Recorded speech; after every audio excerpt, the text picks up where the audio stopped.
Hindi class में आपका स्वागत है। आपका चल रहा है रहीम दास जी। आज हम रहीम दास जी के दोहों की व्याख्या पढ़ेंगे। चलिए शुरू करते हैं। दोहा नंबर 1। जो रहीम उत्तम प्रकृति का कर सकत कुसंग, चंदन विष व्यापत नहीं लिपटे रहत भुजंग। उत्तम यानी श्रेष्ठ, प्रकृति स्वभाव, कुसंग कु माने बुरी, संग माने संगत, बुरी संगत, विष यानी जहर, व्यापत, व्यापत का अर्थ होता है प्रभाव नहीं पड़ता, असर न पड़ना, भुजंग यानी सांप। तो संदर्भ लिखेंगे सबसे आप। प्रस्तुत दोहा हमारी पाठ्य पुस्तक काव्य खंड के दोहा शीर्षक से उद्धृत है। यह कविवर रहीम द्वारा रचित रहीम ग्रंथावली से लिया गया है। प्रसंग है, प्रस्तुत दोहे में कवि ने श्रेष्ठ व्यक्तियों के स्वभाव और उत्तम प्रकृति के बारे में बताया है। अब व्याख्या देखेंगे। जो रहीम उत्तम प्रकृति का कर सकत कुसंग। रहीम दास जी कहते हैं कि जो मनुष्य उत्तम स्वभाव एवं श्रेष्ठ चरित्र वाले होते हैं, जो मनुष्य उत्तम स्वभाव और अच्छे चरित्र वाले होते हैं, बुरी संगति में रहने पर भी उन पर कुसंगति का कोई प्रभाव नहीं पड़ता। किस प्रकार? अब उदाहरण दिया जा रहा है। चंदन विष व्यापत नहीं लिपटे रहत भुजंग। जिस प्रकार चंदन के वृक्ष पर अनेक सर्प लिपटे होने पर भी चंदन के वृक्ष पर उसके विष का कोई प्रभाव नहीं पड़ता है, ठीक उसी प्रकार उत्तम स्वभाव वाले व्यक्तियों पर भी बुरी संगत का कोई भी असर नहीं पड़ता है। काव्यगत सौंदर्य लिखेंगे इसका आप। सबसे पहले भाषा है, इसमें ब्रज शैली, मुक्तक शैली का प्रयोग किया गया है। रस, इसमें शांत है। गुण, इसमें प्रसाद है। छंद, दोहा और शब्द शक्ति अभिधा है। और इसमें अनुप्रास अलंकार का प्रयोग किया गया है। दूसरा दोहा देखेंगे। रहीमन प्रीत सराहिए मिले होत रंग दून। रहीमन प्रीत सराहिए मिले होत रंग दून, ज्यों हरदी जरदी तजे तजे सफेदी चून। प्रीति यानी प्रेम, सराहिए यानी प्रशंसा करिए या सराहना करना, दून माने दुगना, दोहरा, जर्दी, जर्दी यानी पीला, हरदी यानी हल्दी, तजे माने त्यागना, और चून माने चूना, जो पान में लगाकर खाया जाता है वो चूना। संदर्भ उसका वही रहेगा। प्रसंग है इसका। प्रस्तुत दोहे में कवि ने सच्चे प्रेम के प्रभाव का वर्णन किया है, यानी सच्चा जो प्रेम होता है वो किस तरह का होता है, इसका वर्णन यहाँ पर किया जा रहा है। व्याख्या देखें। रहीमन प्रीत सराहिए मिले होत रंग दून। बिहारी लाल जी कहते हैं कि हमें सच्चे प्रेम की सराहना करनी चाहिए, प्रशंसा करनी चाहिए, जिसमें दो लोगों के परस्पर मिलने पर प्रेम का रंग दुगना हो जाता है। मिले होत रंग दून, जिसमें दो लोगों के आपस में मिलने पर प्रेम का रंग दुगना हो जाता है। अब उदाहरण के द्वारा समझा रहे हैं रहीमदास जी। कैसे? जिस प्रकार ज्यों जरदी हरदी तजे तजे सफेदी चून। जिस प्रकार हल्दी और चूने को मिलाने पर हल्दी अपना पीला रंग और चूना अपना सफेद रंग त्याग कर आपस में मिल जाने के बाद लाल रंग में बदल जाते हैं। सच्चा प्रेम भी बिल्कुल वैसा ही होता है, जिसमें दोनों प्रेमी अपने अलग अलग अस्तित्व को भूलकर एक दूसरे में समाहित हो जाते हैं। भाषा इसकी ब्रज है, शैली मुक्तक है, गुण प्रसाद है, रस शांत है, छंद इसमें दोहा है। ज्यों लगा हुआ है इसमें, इसलिए इसमें कौन सा अलंकार है? ज्यों जानो मानो उत्प्रेक्षा में आता है, तो इसमें उत्प्रेक्षा अलंकार है और अनुप्रास अलंकार भी है इसमें। तीसरा दोहा देखेंगे। टूटे सुजन मनाइए जो टूटे सो बार। रहमन फिर पोइए टूटे मुक्ता हार। टूटे से मतलब है यहाँ पर रूठे हुए, जो रुष्ट हो चुके हैं। सुजन, सु माने अपने, जन माने लोग, सज्जन लोग। फिर माने बार बार। पोइए यानी पिरोना।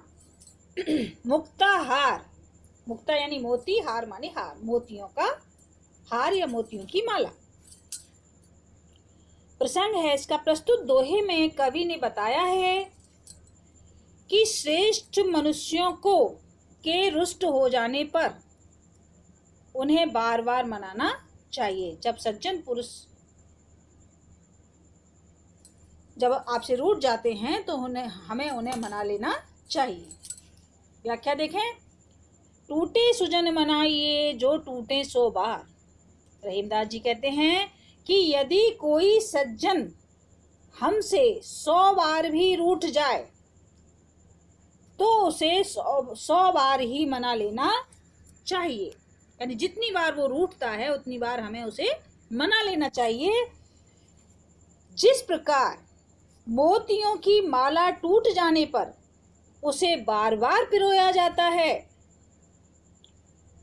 जिस प्रकार मोतियों की रहमन फिर पोइए टूटे मुक्ता हार। जिस प्रकार मोतियों की माला टूट जाने पर उसे बार बार पिरोया जाता है, ठीक उसी प्रकार सज्जनों को भी बार बार मना लेना चाहिए, क्योंकि वे हमारे जीवन में मोतियों के समान बहुत ही मूल्यवान हैं। काव्य का सौंदर्य इसका वही है जो मैं आपको बता चुकी हूँ। चौथा देखेंगे। रहीमन असुआ नैन डरे। रहीमन असुआ नैन डर जे दुख प्रकट करे। जाहे निकारो गेहते कस न भेद कह दे। असुआ यानी आंसू, नैन माने नेत्र, डरी माने निकलते ही, बहते ही, जिए माने हृदय, करे माने करती है, निकारो यानी निकालना, गेह माने घर और कस माने क्यों। तो प्रस्तुत दोहे में कवि ने बताया है कि यदि किसी व्यक्ति को घर से निकाल दिया जाए तो वह घर के भेद को बाहर वालों के सामने खोल देता है। तो रहमन असुआ नैन डर जिए दुख प्रकट करे। रहीमदास जी कहते हैं कि जिस प्रकार आंख रूपी घर से निकलने पर आंसू हृदय के सारे भाव प्रकट कर देते हैं, रहीमदास जी कहते हैं कि जिस प्रकार आँख को क्या बता दिया? घर। आँख रूपी घर से निकलने पर आंसू हृदय के सारे भाव प्रकट कर देते हैं, अर्थात हृदय के दुख का भेद खोल देते हैं। ठीक उसी प्रकार जाहि निकारो गेहते कस न भेद कह दे। ठीक उसी प्रकार यदि किसी व्यक्ति को घर से निकाल दिया जाए तो वह घर के सारे भेद बाहर जाकर खोल देता है। काव्य का सौंदर्य आप वैसे ही लिखेंगे जैसा बताया जा रहा है।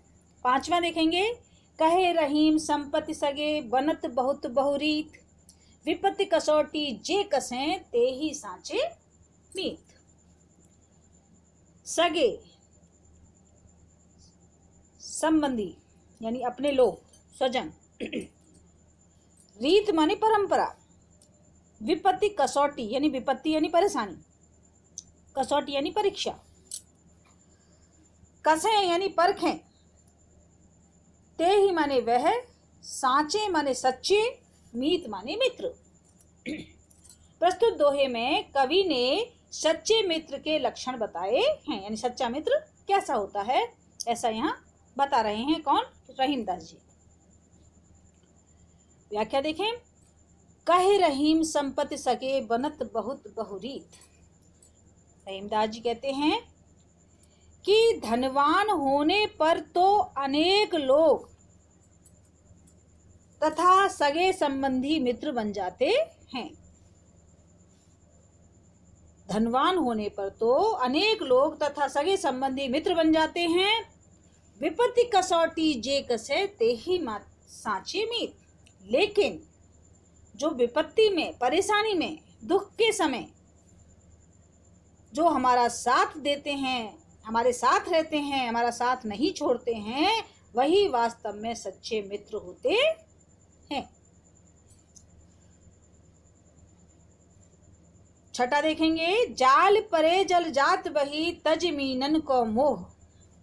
जाल परे जल जात बही तज मीनन को मोह, रहीमन मछली नीर को तऊ न छाड़त छोह।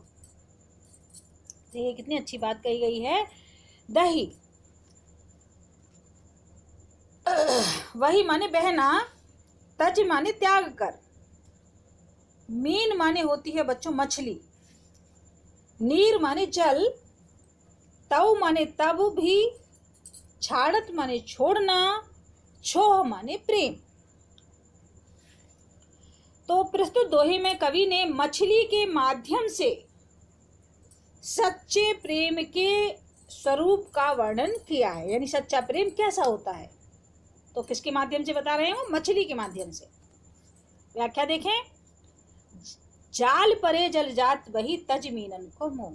रहीमदास जी कहते हैं कि मछुआरे द्वारा जल में जाल डालने पर जल तो मछली के मोह को छोड़कर आगे निकल जाता है, यानी बह जाता है।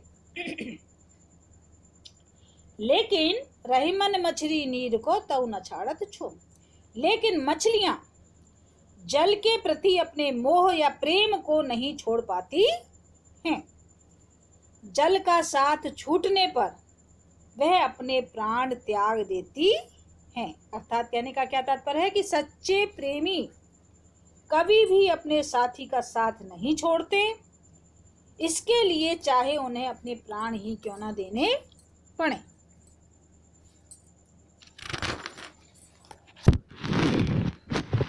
सातवां देखें, दीन सबन को लखत है, दीन सबन को लखत है, दीन ही लखे न कोई।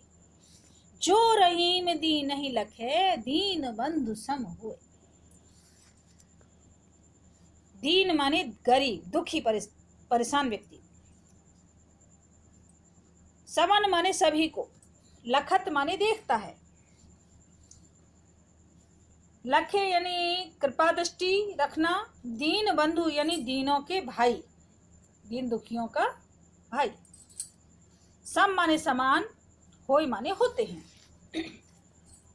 तो प्रस्तुत दोहे में कवि ने बताया है कि यदि मनुष्य गरीबों और दीन दुखियों पर दया करे तो वे ईश्वर के समान हो जाते हैं। व्याख्या देखेंगे। दीन सबन को लखत है। रहीमदास जी कहते हैं कि दीन दुखी मनुष्य जो होता है, गरीब मनुष्य जो होता है, वो असमर्थ व्यक्ति जो होता है, वह समर्थ व्यक्तियों की ओर इस उम्मीद से देखता है कि वे लोग हम दीनों पर कृपा दृष्टि बनाए रखें और हमारी सहायता करें। परंतु जो रहीम दीन नहीं रखे दीन बंधु सम होए। परंतु अधिकतर लोग उन्हें अनदेखा करके उनकी कोई सहायता नहीं करते हैं। रहीमदास जी कहते हैं कि जो मनुष्य दीन दुखियों यानी गरीबों को दया दृष्टि से देखते हैं, वे मनुष्य ईश्वर के समान होते हैं, यानी दीन बंधु होते हैं। फिर से देखेंगे। रहीमदास जी कहते हैं कि दीन सबन को लखत है, दीन ही लखे न कोई। यानी दीन दुखी जो गरीब व्यक्ति होता है, वो समर्थ व्यक्ति की ओर इस उम्मीद से देखता है कि वो उसकी सहायता करेगा, उस पर कृपा दृष्टि डालेगा और उसकी सहायता करेगा। परंतु अधिकतर लोग क्या करते हैं? अधिकतर लोग उन्हें अनदेखा करके उनकी कोई सहायता नहीं करते हैं। रहीमदास जी कहते हैं कि जो मनुष्य दीन दुखियों या गरीबों पर दया दृष्टि रखते हैं या दया दृष्टि से उन्हें देखते हैं, वे मनुष्य ईश्वर के समान होते हैं। काव्यगत सौंदर्य में आप क्या लिखेंगे? भाषा इसकी ब्रज है, शैली मुक्तक है, गुण इसमें प्रसाद है, रस शांत है और छंद इसमें दोहा है, शब्द शक्ति अविधा है और इसमें उपमा अलंकार का प्रयोग किया गया है। आज इतना ही। धन्यवाद।